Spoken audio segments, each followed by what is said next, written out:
The world has just learned that legendary actress Diane Keaton's death wasn't what it first appeared to be. For weeks, the official story was simple: pneumonia. A tragic but natural end for one of the most beloved stars of our time. But now, her family has confirmed something shocking. Something hidden deep inside her final autopsy report. Something that changes everything we thought we knew about her last days. Known for her timeless charm, her unique style, and unforgettable performances in classics like Annie Hall, The Godfather, and Something's Gotta Give, Diane Keaton wasn't just another Hollywood name. She was an icon of authenticity. Even in her late 70s, she was full of life, laughter, and that unmistakable spark that made everyone adore her. So when the news broke that Diane had passed away on October 11th, the world was devastated, but also confused. How could someone so full of energy and joy be gone so suddenly? At first, reports suggested a brief illness. Something quiet, manageable. Then came that one-line statement from her family. Diane passed away peacefully from pneumonia, surrounded by her loved ones. It sounded comforting, but to those who knew her, it felt incomplete. Too quiet. Too clean. There were no hospital updates. No comments from friends. Just silence. And that silence felt deliberate. Till now. The family has officially released Diane Keaton's autopsy report, and what it reveals has left even doctors speechless. According to insiders close to the investigation, her pneumonia was not the real cause of death. It was something deeper, something she had quietly battled for years. In the weeks before her passing, close friends began to notice subtle changes. Diane, once the heartbeat of every room, seemed quieter, more tired. She skipped a few public events, something she never did unless absolutely necessary. Friends assumed it was exhaustion, maybe stress. After all, Hollywood never stops. But her family noticed more. She was having trouble catching her breath, a symptom she brushed off as a seasonal cold. Diane had always been private, fiercely so. She spoke about aging gracefully, about solitude, and about finding peace in simplicity. But behind the smile and her signature wide-brimmed hat, there were signs of something much more serious. According to a close family source, Diane had been dealing with recurring respiratory issues since early summer. What started as a mild infection grew worse over time. She refused to alarm anyone. She didn't want sympathy, attention, or headlines about illness. By early October, her condition had worsened dramatically. She was admitted to a Los Angeles hospital, and for days, her family stayed by her side. No media, no cameras, just quiet prayers and hope. But on October 11th, the news broke. Diane Keaton was gone. Fans mourned. Celebrities posted tributes. But many couldn't shake one question. How could pneumonia take someone so healthy, so suddenly? That question was finally answered when the autopsy report was released. And what it revealed shocked everyone, even her closest friends. The pneumonia wasn't the cause of death.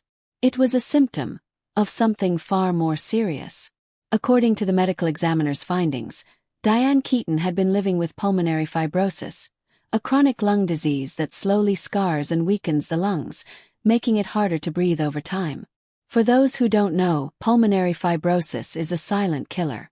It mimics a simple cough or bronchitis, until it's too late. Her family's statement confirmed that Diane knew she was sick but chose to keep it private. She didn't want sympathy. She wanted people to remember her for her strength and laughter, not her illness. And that's exactly how she lived and died. But that's only part of the story. Because when her personal belongings were examined, investigators found something inside her handbag, something that would break everyone's heart. A handwritten note. A message Diane left behind, written just days before she passed. And what she wrote in that note would change everything we thought we knew about her final moments.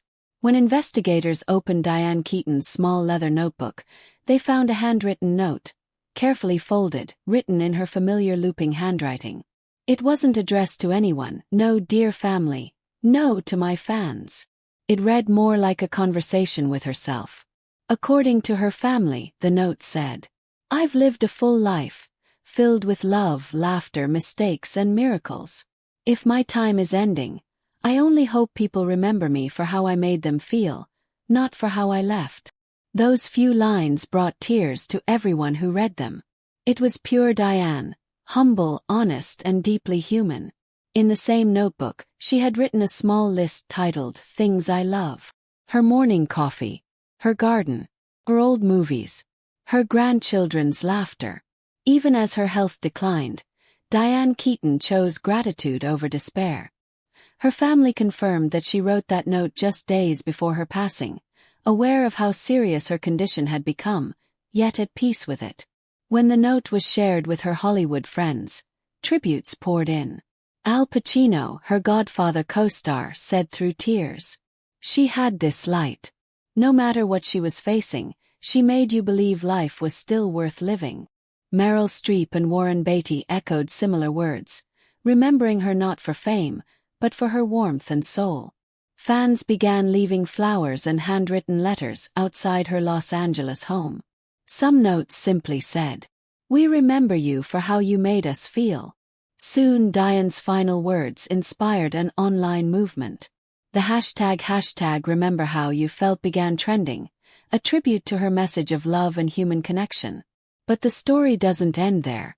Because hidden deeper in the autopsy report was another discovery, one that revealed why Diane kept her illness secret for so long. She wasn't just protecting herself. She was protecting someone else. Sources close to the family revealed that Diane had grown increasingly protective of her two adopted children, Dexter and Duke, in her final years. They both live quiet lives away from fame.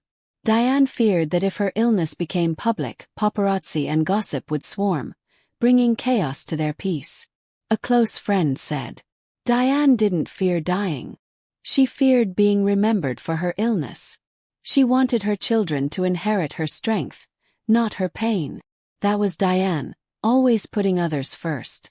And when her family went through her things, they found unfinished journal entries and outlines for a memoir she'd been working on, but she had left clear instructions. Do not publish until years have passed. She wanted her story told only after time had healed the wounds. Her final act wasn't about fame. It was about peace. As her sister said in a statement, she didn't want her last chapter to be about illness. She wanted it to be about love. And that's how Diane Keaton will be remembered, not just as an actress, but as a woman of grace, strength, and heart. Even in her final breath, she taught us something profound. That legacy isn't about fame or wealth. It's about how you made people feel. And as fans continue to visit her Hollywood star, leaving flowers and notes, her message echoes louder than ever. Remember how you made people feel, because that is how legends live forever.